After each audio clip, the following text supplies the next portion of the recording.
So today we're going to tackle a problem that, let's be honest, almost everyone has experienced. But we're looking at it through a lens where the stakes are incredibly high: teacher training. We're going to break down why so many of these professional development programs just fall flat and what the research says we can actually do about it. And we'll do it all through a fascinating case study on English teachers in Nepal. Okay, let's just dive right in with a question for you. Think back to the last mandatory training you had for your job. Seriously, did you walk out feeling totally energized, buzzing with new ideas, or did you spend most of the time checking your watch, wondering how any of it was supposed to apply to your actual day-to-day work? Yeah, you're definitely not alone. But here's the thing, this isn't just about a few wasted afternoons. When professional development fails teachers, it really fails students. And in a country like Nepal, where being proficient in English can open up a world of opportunities, getting teacher training right, well, it's way more than just an administrative goal. It's a real pathway to a better future for the next generation. All right, so let's get into the core problem here. There's this massive gap, this huge canyon, between what professional development promises and what it actually delivers on the ground. And this slide really lays it all out, doesn't it? The disconnect is just huge. We're promised empowerment, innovation, real growth. But what do teachers often get, especially in places with limited resources? Top-down mandates, generic one-size-fits-all content, and these one-off workshops that are totally forgotten by the next week. I mean, it's a model that's practically designed to fail. And, this isn't just a feeling. Researcher Damar Singh Saad really hits the nail on the head in the paper we're looking at. He says the whole traditional approach is built on this really faulty foundation. Without any follow-up, without mentoring, without collaboration, these short-term trainings are like throwing seeds on pavement. They just have no chance to take root and grow. So if that's the problem, what's the fix? Well, to figure that out, we first need to understand a little bit about human nature. What actually motivates people, and yeah, teachers are people, to learn and grow? It turns out the answer is in psychology. One of the big ideas here is something called self-determination theory. It's this really powerful framework that basically says all of us are naturally driven to learn, as long as the right conditions are there. This isn't about rewards and punishments, no carrots and sticks. It's about feeding our fundamental psychological needs. And it really all boils down to these three things. For teachers to be genuinely engaged, they need autonomy, the freedom to have some say in their own professional growth. They need competence, that feeling that they're actually getting better at their craft. And they need relatedness, that sense of connection to a supportive community of peers. The huge problem? Most traditional training programs actively work against all three of these. Okay, so the second piece of the puzzle is sociocultural theory. Now, this just states something that feels kind of obvious when you think about it. We don't learn in a vacuum. Learning is a team sport. It happens when we talk, when we collaborate, and when we solve problems with other people.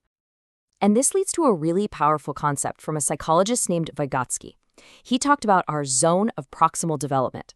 Think of it like this. It's that sweet spot between what we can already do by ourselves and what we could achieve with just a little help from a colleague or a coach. Really effective professional development is all about creating spaces where that supportive interaction can happen. Okay, so we've established the old model is broken, and we know the psychology of what actually works. So what does a better system really look like? Well, thankfully, the research gives us a pretty clear blueprint. So what are the secret ingredients for PD that actually moves the needle? The research points to 4 absolutely essential keys. First, it has to be sustained. Think learning that happens over an entire school year, not crammed into a single day. Second, it's got to be collaborative, getting teachers in the trenches solving real problems together. Third, it needs to be content-focused, directly linked to the subjects they actually teach. And finally, a blended approach. Mixing in-person with online learning can make it way more flexible and accessible. And the proof is right here in the data. This is from a study in Panama that compared the impact of different training models on student reading. Look at that. The effect of the short-term workshops was tiny, almost nothing. But the impact of the year-long content-specific program, the results were absolutely massive. This shows it isn't just a nice theory. This stuff has a real, measurable impact on kids. And this quote from the renowned education researcher Linda Darling-Hammond and her team just sums it up perfectly. To be effective, learning can't be some extra thing that teachers have to do on top of everything else. It has to be part of the job, sustained, embedded, and totally relevant. Now, it's one thing to have this ideal blueprint, right? But it's a completely different challenge to apply it in the real world.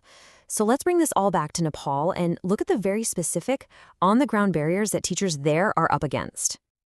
And the reality on the ground is, well, it's complex. The barriers aren't just one thing. Institutionally, you've got teachers with these overwhelming schedules and heavy teaching loads. Resource-wise, the internet can be totally unreliable and budgets are super tight. Motivationally, they get almost no say in their own training.